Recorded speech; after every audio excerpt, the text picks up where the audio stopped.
as an economist, I'm a behavioral person, like my colleague Kenny Broad, who you heard earlier.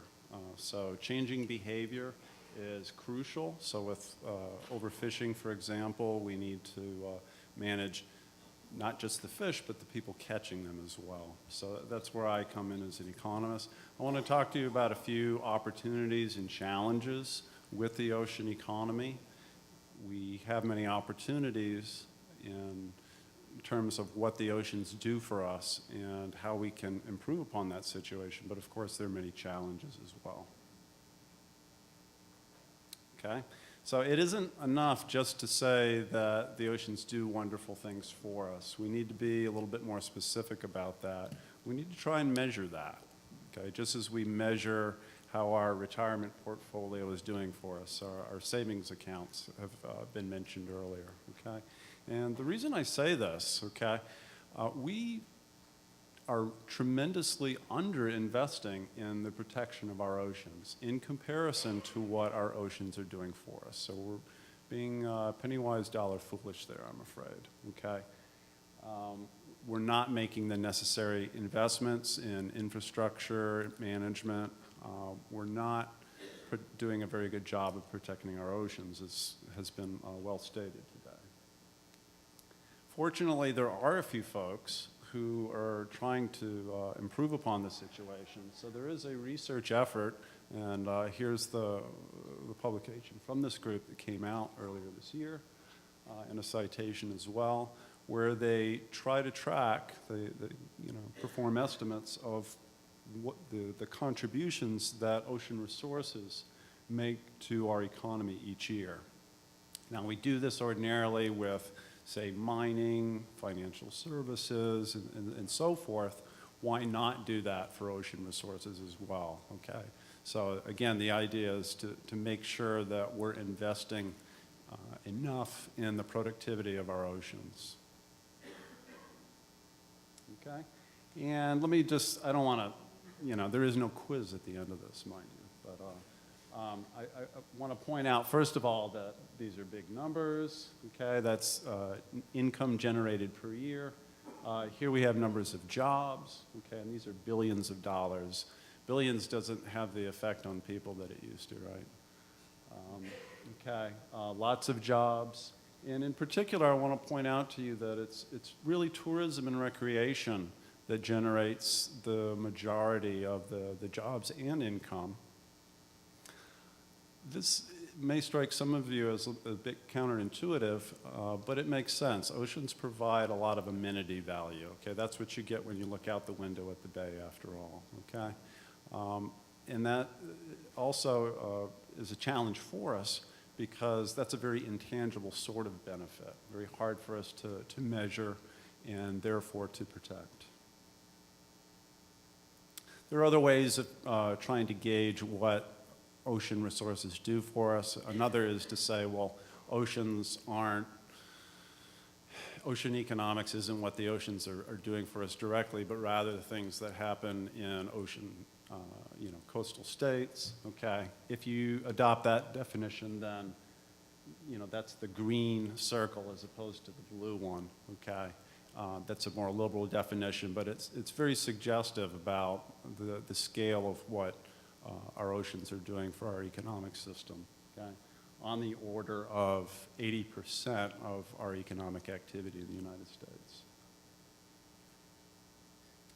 Okay, folks, sharing is caring. I'm trying to teach my two young children this, okay? It is a challenge, okay?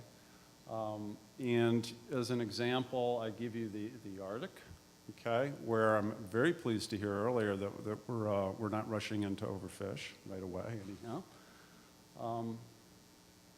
We have these wonderful resources, but I'm afraid we're squandering them, okay? And it isn't just about maintaining the natural systems. Unfortunately, it's about trying to resolve some destructive human behavior, okay? And with going on 7 billion of us on the planet, just our destructive behavior really has reached a colossal scale. How can we learn to share better? How can we devise governing institutions that reduce the conflicts that we have? okay? So in this cartoon, okay, you see the various submarines, most famously the Russian submarine, right, that actually stuck a flag in the seafloor, okay? And nobody seems to be lobbying on behalf of the polar bear, unfortunately, okay? And the reason why all this is complex, human systems are at least as complex as the natural systems. Okay, again, sustainability, not just about maintaining the environmental systems, but also about preserving societal capital and an economic way of life. Some examples of this very briefly. Aquaculture, it's been pointed out that we're now getting more of our protein from, fish protein from aquaculture than we are from capture fisheries, okay? But this raises a host of environmental concerns, ranging from water quality to habitat destruction, you know, antibiotic use and so forth. A more optimistic picture, perhaps, the potential to get renewable energy from our oceans, okay? And there are a variety of sources here.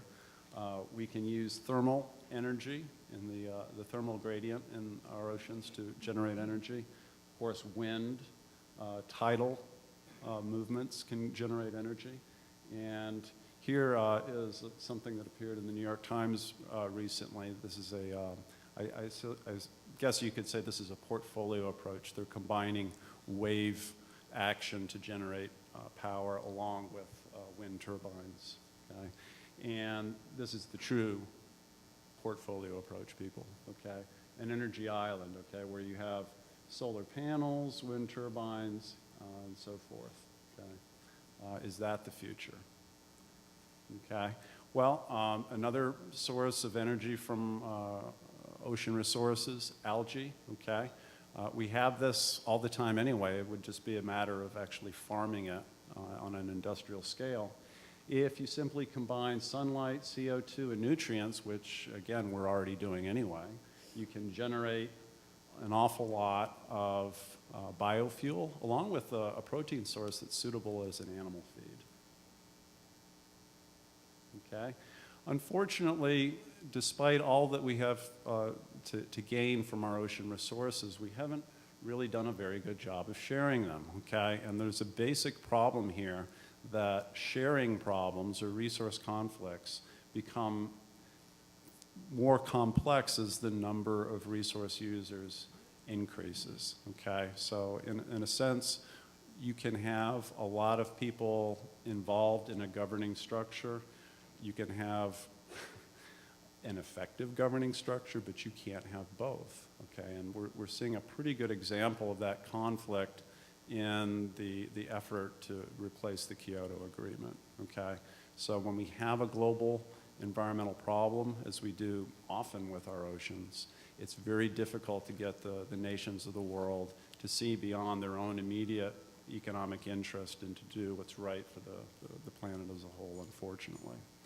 So the existence of economic gain isn't enough. We also have to learn how to share it. Okay? So again, the ocean economy, depending on how you define it, it's a crucial contributor to our economic system here in the United States, in the world, but we're not doing a very good job of sharing it. And the reason isn't so much our inability to manage natural systems, but rather the complexities of human systems and learning how to share.